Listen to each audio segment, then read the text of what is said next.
बाद स्वागत है आपका। बीजेपी ने बीच चुनाव में एक बड़ा फैसला लिया है। पार्टी के प्रदेश अध्यक्ष बाबूलाल मरांडी पे शायद उनके कंधों पर ज्यादा जिम्मेदारी हो गई थी और अपने क्षेत्र में प्रचार करना, स्टार प्रचारक के रूप में अलग अलग पार्टी प्रत्याशियों के क्षेत्र में प्रचार करना और इसके साथ साथ संगठन के प्रशासनिक दायित्व का निर्वहन करना शायद उनके लिए मुश्किल हो रहा था। और ऐसे में एक पुराने प्रदेश अध्यक्ष को उनके बगल में एक कुर्सी लगाकर बैठाया गया है ताकि संगठन का काम सुचारू चल सके। जी हां, हम बात कर रहे हैं रविंद्र राय की। और रविंद्र राय ने कार्यालय में पहुंचते ही विरोधियों पर हमला बोला और साफ किया। बाबूलाल मरांडी से जब इस बारे में पूछा गया तो उन्होंने साफ किया कि वाकई में उन पर कार्यभार ज्यादा हो गया था, काम का बोझ इतना बढ़ गया था कि उन्हें एक हेल्पिंग हैंड की जरूरत थी और ऐसे में संगठन ने रविंद्र राय को हेल्पिंग हैंड के तौर पर कार्यालय में एक बड़ा दायित्व दिया है। क्या कुछ बयान दिया जा रहा है रविंद्र राय के द्वारा और बाबूलाल मरांडी के द्वारा, वो सुनाते हैं आपको। आभारी हूं केंद्रीय नेतृत्व का, प्रदेश नेतृत्व का। इस चुनाव के मौसम में मैं 50 वर्षों से इस विचारधारा से जुड़ा हूं। 84 से भाजपा का कार्यकर्ता हूं, 1984 से। जितनी भगवान ने अकल दी है और जितना सीख दिया है संगठन ने, इस चुनाव की चुनौतीपूर्ण काल में झारखंड को बचाने के लिए सब कुछ लगाने का कोशिश करूंगा। मुझे पूरा विश्वास है कि हम भगवान को साक्षी रख करके झारखंड के लिए काम कर रहे हैं। सफलता हमें ही मिलेगी। 2014 और 2024 2014 में जो सफलता का हमने सीमा रेखा बनाया है उसको पार करने की कोशिश करूं। स्वाभाविक है, क्योंकि अध्यक्ष चुनाव खुद लड़ रहे हैं हम, तो हमारी अपनी व्यस्तता है। तो हमारे एक पुराने साथी को कार्यकारी अध्यक्ष के रूप में केंद्र ने मनोनीत किया कि उससे अच्छा और क्या हो सकता है। हम सब लोग मिल करके अब झारखंड में जो हम कह रहे थे 51+ इस बार सीट हम लोग यहाँ ले आएंगे।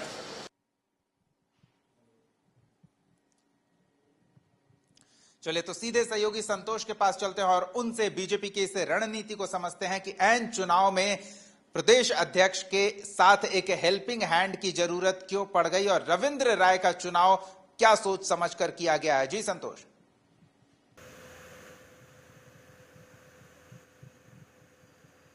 देखिए, जिस स्थिति में बीजेपी गुजर रही है, जो विवाद परिवारवाद का विवाद हुआ, उसके बाद जिस तरह से टिकट बंटवारा के बाद कई लोग नाराज चल रहे थे, उसमें उस नाम में रविंद्र राय जो पूर्व अध्यक्ष बीजेपी के रहे हैं, 2014 में बीजेपी को अच्छी सीट झारखंड में दिवाए थे, लगभग 34 सीट। सबसे बड़ी सीट, बड़ी उपलब्धि बीजेपी के रविंद्र राय के जब प्रदेश अध्यक्ष थे तो बड़ी उपलब्धि मिली थी। लेकिन उसके बाद जो राजधनवार से उनको चुनाव लड़ना था, वहां से टिकट नहीं मिलने के कारण वो नाराज चल रहे थे। एक बयान भी चला कि जेएमएम पार्टी में, लेकिन उसका खंडन किया उन्होंने। और उस खंडन के बाद उसके बाद केंद्रीय मंत्री शिवराज सिंह चौहान और वहीं असम के मुख्यमंत्री जो हेमंता बिस्वा शर्मा हैं, झारखंड के चुनाव सह प्रभारी है, और चुनाव प्रभारी जो बीजेपी के चुनाव प्रभारी शिवराज सिंह, दोनों मान मनोवल किए। और मान मनोवल के बाद रविंद्र राय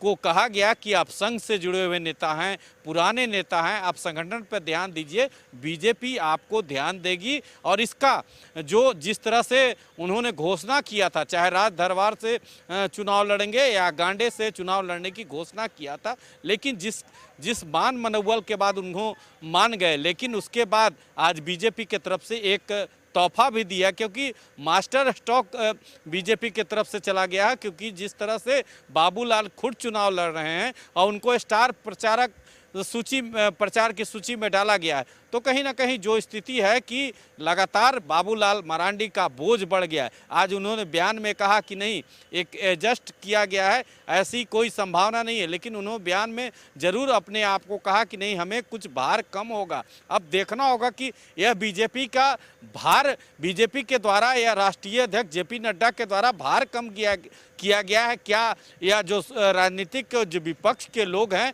कटाक्ष कर रहे हैं कि यह जो कार्यकारिणी अध्यक्ष बनाया गया है, क्योंकि इनका परफॉर्मेंस 2014 में बहुत बेहतर रहा है, तो क्या विपक्ष के लोग कटाक्ष कर रहे हैं कि क्या बाबूलाल मरांडी को साइड करने जो भी हो, जिस रणनीति के तहत रविंद्र राय को मैदान में उतारा गया है, एक तो अब उनके बगावती सुर खत्म हो जाएंगे और वो संगठन के काम में जोश के साथ लग जाएंगे। और बाबूलाल मरांडी जो वाकई क्षेत्र में चुनाव लड़ रहे हैं, स्टार प्रचारक की भूमिका में होंगे, उन पर जो भार बढ़ गया है उनका भार कुछ कम होगा और वो फील्ड में ज्यादा ध्यान दे पाएंगे। तो संगठन भी सुचारू रूप से काम करेगा और मैदान में मौजूद पार्टी के योद्धा भी पूरे दमखम के साथ चुनावी अभियान पर फोकस कर पाएंगे। धन्यवाद संतोष इस तमाम बातचीत और जानकारी के लिए।